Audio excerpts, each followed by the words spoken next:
पासावन वागे, कर तू पासावन वागे। लाल पियर चोली तोरा कर तू कोई रनवागे, अगे कर तू पासावन वागे। साऊ से बादन वागे छौड़ी, साऊ से खाजन वागे छौड़ी। रंग तो हिरन वागे तोरा साऊ से बादन वागे छौड़ी। रंग तो बाबू अनवागे तोरा साऊ से खाजन वागे छौड़ी। रंग तो हिरन वागे तोरा साऊ से खाजन वागे छौड़ी।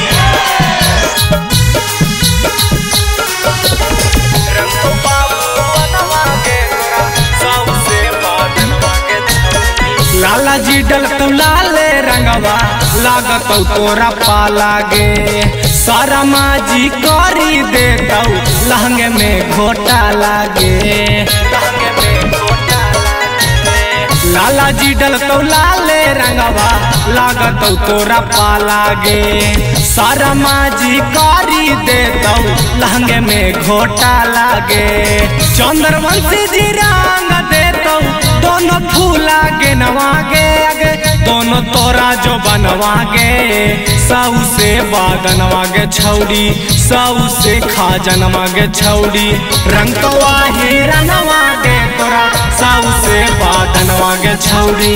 रंग तो बाबू अनवागे तोरा साऊ से खाजन वागे छौड़ी। रंग तो हिरन वागे तोरा साऊ से खाजन वागे छौड़ी।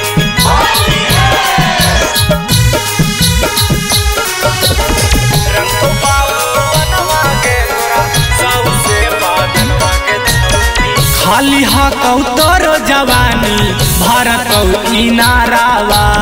प्रजापति जी रंगवा डलतौ ढोड़ी के भीतरावा, ढोड़ी के भीतरावा। खाली हकौ तोरो जवानी भारत इनारावा। विश्वकर्मा जी रंगवा डलतौ ढोड़ी के भीतरावा। उफने थौ तोरो जवानी डाला देतौ जो रनवागे, अगे डाला देतौ जो रनवागे। साऊ से बादन वागे छौड़ी, साऊ से खाजन वागे छौड़ी। रंग तो हिरन वागे तोरा साऊ से बादन वागे छौड़ी।